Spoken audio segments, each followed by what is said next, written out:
Headline sponsored by Bhuttico Kullu shawl. Bhuttico Kullu शॉलों की दुनिया में अपनी अलग पहचान बनाने वाली एक सफल बुनकर सहकारी सभा। हिमाचल में 14वें वित्त आयोग की परियोजनाओं को पूरा करने की सीमा बढ़ी। 31 मार्च 2021 तक बढ़ाई गई है सीमा। मुख्यमंत्री बोले धीरे धीरे सभी कार्यों को मिलेगी गति। शिमला में शीघ्र कार्यशील होगा जनजातीय भवन।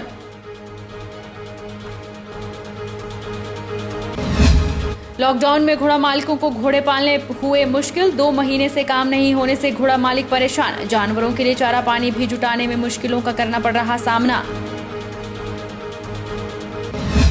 3 दिनों की छुट्टी के बाद खुली आर्मी कैंटीन। सरकाघाट में सुबह 5 बजे से ही कार्ड होल्डरों की उमड़ी भीड़। कैंटीन में पूर्व सैनिकों की भीड़ नहीं हो पा रही थी काबू।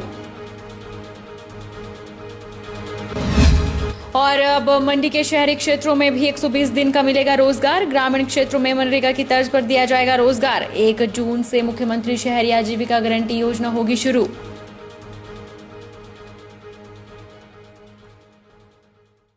नमस्कार, आप देख रहे हैं HP 24x7। मैं हूं जनीशा। मुख्यमंत्री जयराम ठाकुर ने कोविड-19 महामारी के दृष्टिगत जारी लॉकडाउन के कारण प्रदेश सरकार ने 14वें वित्त आयोग के अंतर्गत विभिन्न परियोजनाओं को पूरा करने की समय अवधि को 31 मार्च 2021 तक बढ़ा दिया है। मुख्यमंत्री ने कहा कि पंचायती राज संस्थानों के चुने हुए प्रतिनिधि न केवल ग्रामीण क्षेत्रों के विकास में महत्वपूर्ण भूमिका निभा रहे हैं, बल्कि यह भी सुनिश्चित बना रहे हैं कि ग्रामीण क्षेत्र कोविड-19 महामारी से सुरक्षित रहे। अधिकांश पंचायती लोगों को इस बीमारी के संक्रमण से बचाव के लिए शारीरिक दूरी बनाए रखने और घरों से बाहर निकलने पर फेस मास्क और फेस कवर का उपयोग करने के लिए प्रेरित करने का सराहनीय कार्य कर रही है। मुख्यमंत्री ने कहा कि लॉकडाउन 4 ने हमें पुनर्विचार करने के लिए मजबूर किया है कि सभी को इस वायरस के साथ जीना सीखना होगा और अर्थव्यवस्था की मजबूती के लिए आर्थिक गतिविधियों को दोबारा आरंभ करना होगा। कोरोना वायरस के संक्रमण के कारण कई फैक्ट्रियां और कारखाने बंद हो गए हैं। शिमला में सैलानियों के न आने से वादियों में भ्रमण करवाने वाले घोड़ों और याक वालों के सामने 2 महीने से काम नहीं होने से वे परेशान हैं। ऐसे में उन्हें अपने जानवरों के लिए चारा पानी की जुटाने में मुश्किलों का सामना करना पड़ रहा है और अब वे उन्हें जंगलों में छोड़ रहे हैं। शिमला के पर्यटक स्थल कुफरी में घोड़ों और याक पर लोगों को भ्रमण करवाकर रोजी रोटी कमाने वाले लोग पिछले 2 महीनों से पूरी तरह से बेकार बैठे हैं। कोई कामकाज नहीं है। ऐसे में अब घोड़ों और याक मालिक इन्हें दाना और घास नहीं खिला पा रहे, जिससे अब इन जानवरों को वे जंगल और सड़कों पर खुला छोड़ने को विवश हो गए हैं। शिमला के घोड़ों और याक का काम करने वाले लायक राम भंडारी का कहना है कि 2 महीने से काम पूरी तरह से बंद है। ऐसे में उनके पास जानवरों को खिलाने के लिए पैसे नहीं है। भंडारी ने कहा कि अब तो उन्हें अपने परिवार की आजीविका चलाने में कठिनाई हो रही है। जानवरों के लिए चारा नहीं जुटा पा रहे थे, जिस कारण इन्हें जंगल में छोड़ना पड़ रहा है। 20 मार्च से घोड़े घर में खड़े हैं और हमारे पास साधन यही है। घास पानी का भी पूरा नहीं हो रहा और नौकर चले गए बगैर तनख्वाह से नहीं, ठीक जब देने को कुछ है नहीं तनख्वाह। नौकर काम छोड़ के चले गए। ये हालत है हमारी। 200-250 रुपया एक घोड़ा खा लेता है जी, 250 रुपए के करीब। किलो तो चना है, 1.5 किलो तो चना देना पड़ता। 30 रुपए पुआ पड़ता घास का। तूड़ी 500 रुपए बोरा होता है। 30-35 किलो तूड़ी होती है बोरे में। तो कितनी मुश्किल का सामना है जी। और लेबर काम था नहीं, लेबर चली गई। ये घोड़े के पास कोई है नहीं। हिमाचल प्रदेश में लगातार कोरोना पॉजिटिव के मामले बढ़ रहे हैं। जिला बिलासपुर में 3 नए मामले कोरोना पॉजिटिव के सामने आए हैं, जिनमें 2 लोग मुंबई से आए थे जबकि एक दिल्ली से आया था। बिलासपुर में कुल 11 मामले पॉजिटिव हो गए हैं, जिनमें से 4 ठीक हो चुके हैं और अब 7 पॉजिटिव मामले बचे हुए हैं। रेड जोन से आ रहे लोगों को लगातार सैंपलिंग भी की जा रही है। कल लेट नाइट जिला बिलासपुर में 3 कोविड-19 के जो मामले पॉजिटिव पाए गए और इनमें से एक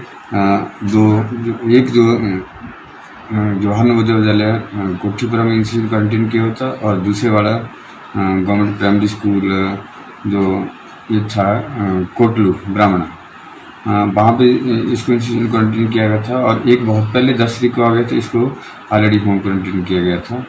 और जो दूसरा जो होम क्वारंटीन है, इसके जितने 3 इसके और परिवार के सदस्य थे उनको भी होम क्वारंटीन किया गया था।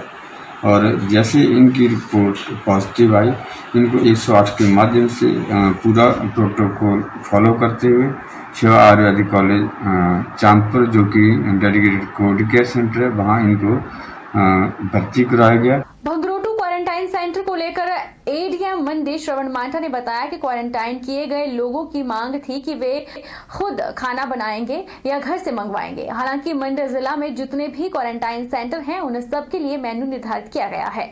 उन्होंने बताया कि भंगरोटू सेंटर का यह पुराना मामला था और यह सेंटर अब बंद कर दिया जा चुका है। कुछ लोग क्वारंटाइन सेंटर में 7-7, 8-8 दिन रहे।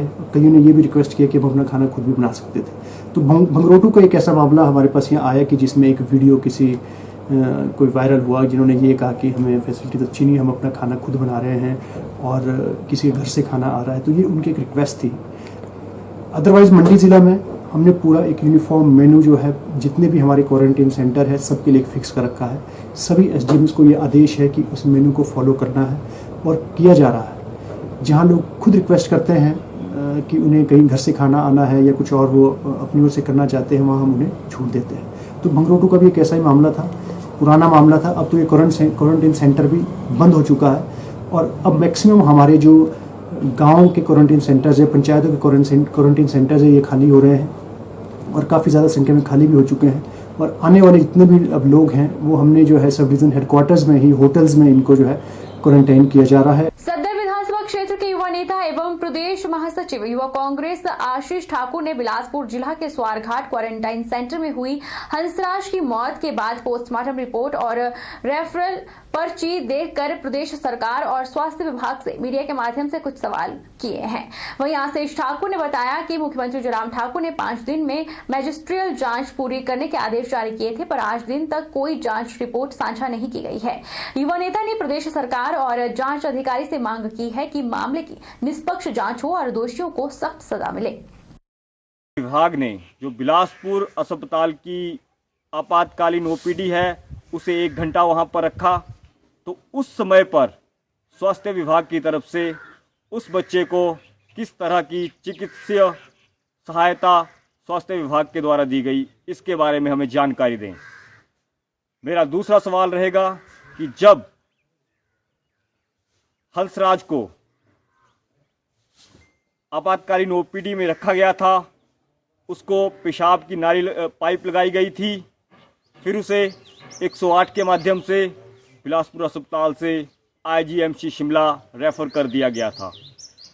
तो मैं पूछना चाहता हूं स्वास्थ्य विभाग से कि जब कोई रोगी 108 से, और इस तरह का रोगी 108 से बिलासपुर से शिमला जाता है, तो क्या उसके साथ स्वास्थ्य विभाग की तरफ से कोई नर्स या कोई स्वास्थ्य विभाग का कर्मचारी साथ जाता है या नहीं जाता है? तो चला है छोटे से ब्रेक का, ब्रेक के उस पार फॉर लौटेंगे।